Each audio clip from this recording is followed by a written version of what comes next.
Why do some societies openly express grief and have elaborate death rituals while others treat death like that embarrassing fart you try to pretend didn't happen? It's pretty simple, really.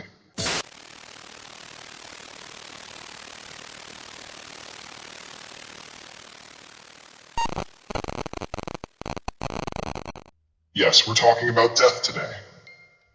But let's get something straight. I'm not obsessed with death, okay? I'm just death's #1 fan. The creepy kind who shows up at death's house uninvited, takes selfies at the graveyard, and leaves flowers with a note that says, "Can't wait to see you soon." Yeah, I'm that person. And listen, I get it. Most of you treat death like that awkward uncle who ruins Thanksgiving dinner. You know, the one who shows up at family events, eats too much, and brings up weird topics that make everyone uncomfortable. But here, we're a little more friendly with death. I mean, it's coming for us all, so why not make peace with it? Stick around for this, because today we're diving into the fascinatingly twisted ways people handle death, how they grieve, celebrate, or, spoiler alert, just flat out ignore it.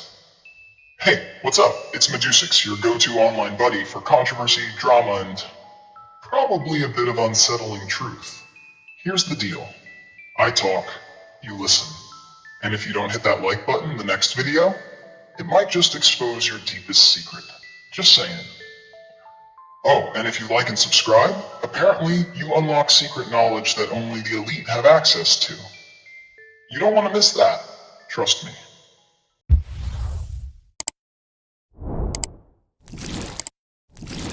Alright, enough with the sales pitch. I'm not here to beg for your attention. Okay, maybe just a little. YouTube's gotta think I'm worth something, or else they'll bury me like the last season of that Netflix show you never finished watching. But let's get down to business. Why do some societies openly express grief and have elaborate death rituals while others treat death like that embarrassing fart you try to pretend didn't happen? It's pretty simple, really. Some cultures get it.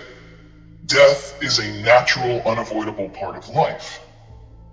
It's like the one guest that doesn't RSVP but shows up anyway. And guess what? You can't kick it out. So some societies embrace death rituals as a way to honor the deceased. They understand that life and death are part of this cosmic dance we're all stuck in. Take Mexico, for example, with their Dia de los Muertos, Day of the Dead. I'm not talking sugar skulls for Instagram, okay? This is a deep, cultural observance that allows the living to connect with the dead, celebrating their lives, remembering their legacy, and actually enjoying their company for a day. Now that's healthy grieving. You can almost taste the catharsis in the air. On the flip side, other cultures sanitize death. They've got no time for real talk, because death makes them uncomfortable. They'd rather pretend it doesn't exist, like that one relative who's been avoiding their problems for 10 years. Yeah, you know the type. Countries like Japan or South Korea have a more formal, indirect approach to grief. For example, in South Korea, there's a tradition of burying grief in the form of emotional restraint. No public mourning, no big displays. Grief is kept private, swept under the rug like it's some embarrassing mess.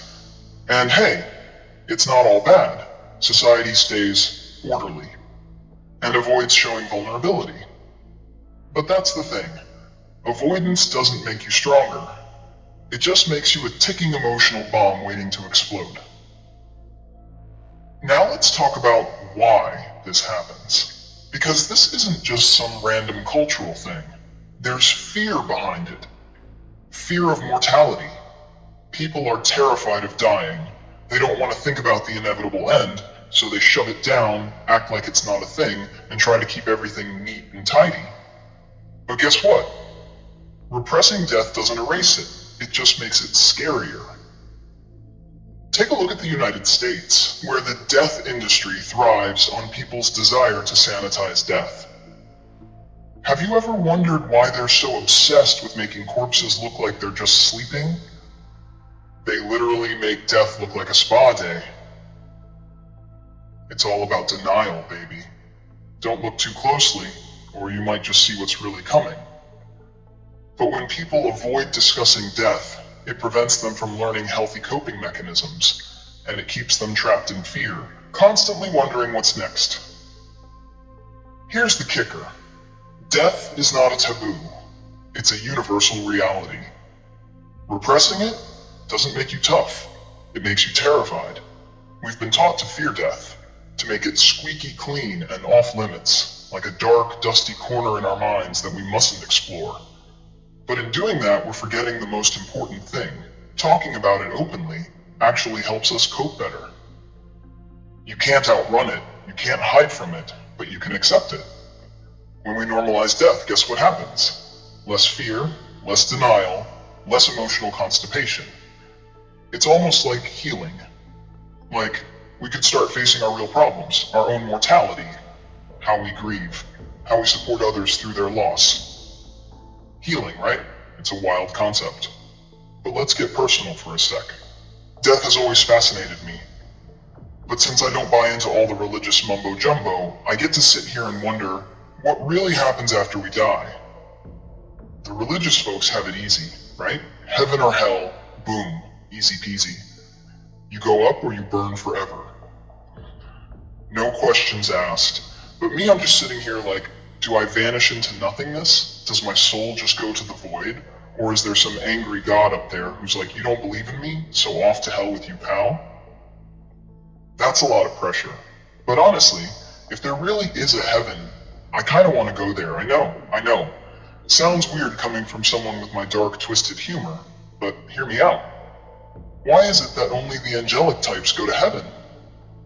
Can I get in too? I'm not an angel, but maybe I could show up like, hey guys, I made it. What's the Wi-Fi password? I think I could fit in. Don't we all deserve a shot at paradise? Can't be all cherubs and harp music up there, right? I know, I'm probably pushing it, but this is what happens when you open the door to talking about death. You start questioning everything. And I don't know about you, but I'd rather question it all now than get surprised when I cross over. The thing is, every religion, every culture has its own take on the afterlife, but the truth is, we don't really know what happens. We can speculate, philosophize, but at the end of the day, we're all in the dark. So let's embrace the uncertainty, and if we do, maybe we can start to live better, not just avoid the inevitable. What do you think happens after we die? Seriously, let me know in the comments. I want to hear your dark, twisted, creative brain at work.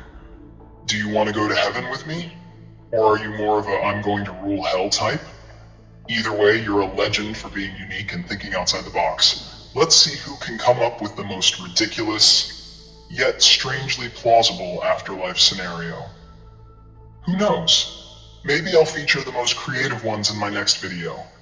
And trust me, it's gonna be epic.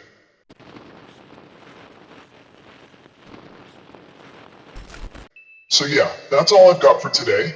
If you made it this far, you're something special. Or maybe you're just procrastinating at work. Either way, I'm glad you're here. And just a heads up, we're tackling another crazy, thought-provoking topic in the next video. So drop your suggestions in the comments. I'm all ears. But until then, stay alive or don't, only if you want to. And I'll catch you in the next one. Stay weird, stay real, and stay dead inside, maybe. See ya.